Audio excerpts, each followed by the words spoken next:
What's up guys, Trevor here, and in this week's video we're going to talk about why you must build a long-term business. So this video topic is much needed for a lot of people, especially in my Discord server. So if you're not part of the Discord server, make sure you join down below in the description. So a lot of entrepreneurs, and I'm in the e-commerce space, so this is going to be mainly based on that. The video is going to be mainly based on e-commerce. A lot of people getting into the space are focused on short-term trends, short-term like things that they can capitalize on. And while this can be good to get the understanding of things, I do not believe it's a good way to go about business. Your business must be long-term, meaning that every action that you take, you need to think in 5-10 years, what are the compounding effects. And this is where business will really shine, because businesses returns versus traditional stock markets and real estate, business returns will 100%, if you execute it right, will outweigh all those other asset classes. So with businesses, a lot of people like to follow trends. So trends like the World Cup, which was recently when I'm recording this.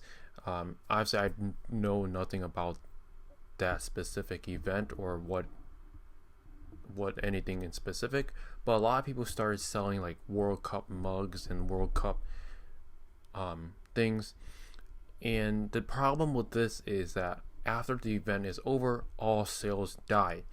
And even if you were like 2 months, 3 months early to this and you were able to catch that trend, you're playing a game where you need to constantly look for trends. And the problem with trends is that they die. And a lot of people base their businesses on trends and things that are spiraling up. They want to catch it on the top before it crashes down. What I do in all my e-commerce businesses is I focus on industries that are consistent year after year, month after month, for a long period of time, but they are always growing at a steady rate. I don't want it to be rocking up in growth. I want it to be growing steadily over time. And this is why I prefer steady growth for a market versus a market size that just goes from 100 to 100,000.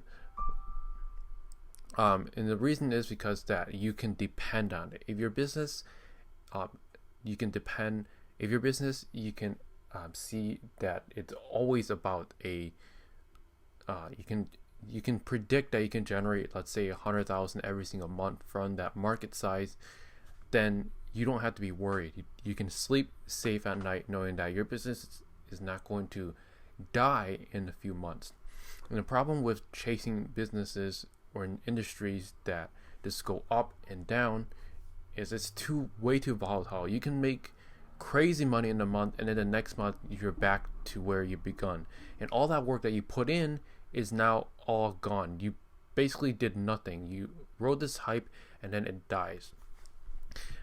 So the proper way to execute businesses is first to pick a market size in the industry that is consistent year after year, month after month, that's not going to die. Picking something based on trends is just going to be silly, because all the work that you're going to put in is going to be wasted after that trend is over.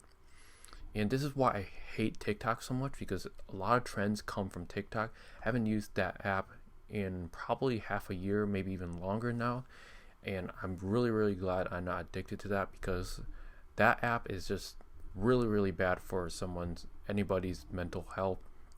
It's just too addicting, too draining, and there's no pros to using TikTok unless you're the creator and you're one of the top creators in the space. Then yeah, that's your job. But for anybody else using TikTok on a regular, get rid of that app. It's nonsense. There's no benefits of using that app. So with that being said, back on track, why you should focus on long-term businesses versus short-term businesses. Long-term businesses have that predictability like we just talked about, but not only that, long-term businesses you can build on compound results, meaning one thing that you do today will see results in a year, in 5 years, in 10 years. Everything that you execute on today will be around in the next 10 years. And since I'm in the e-commerce space, one thing that I like to do or like to reference for any of my e-commerce friends is using social media versus search engine traffic. So my businesses all use search engine marketing traffic. So Google Google Ads, Google SEO is going to be the main bulk of the traffic. But a lot of people in my Discord and a lot of people that I know focus on social media. Social media is not consistent. You have to create demand. And this is very, very hard, especially for a beginner. But even for experienced people, they cannot just do it repeatedly over and over again. With search engine traffic, I never had a failed business. And I have many e-commerce businesses based on search engine traffic. And none of them have failed because of how predictable and consistent and how much control you have over your audience. So with that being said, I hope you guys found some value in this video.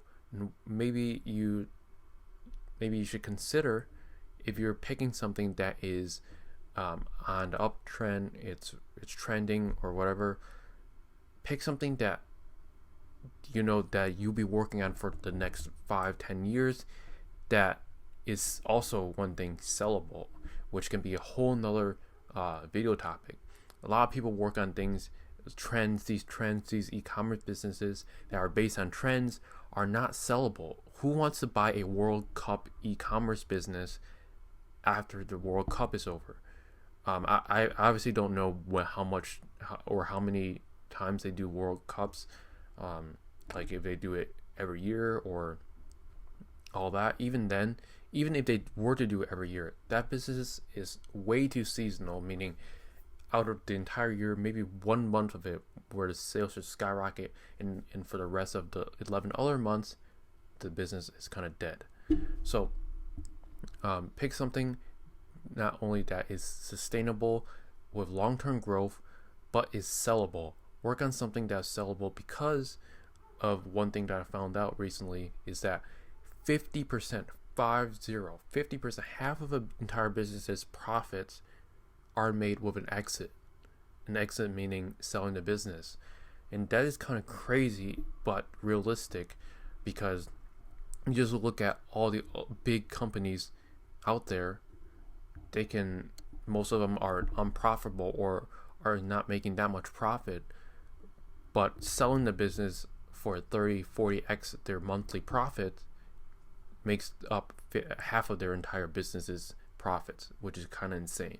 So with that being said, work on those pillars. Those are very important. Pick a business that is all of those that can stand the test of time, because you don't want to be wasting your hard-earned energy on tasks that will not give you returns in the long run. It will only give you returns in the short term, and short-term wealth means absolutely nothing.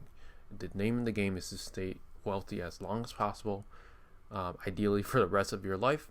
But with that being said, I hope you guys enjoyed, and I'll see you in the next one.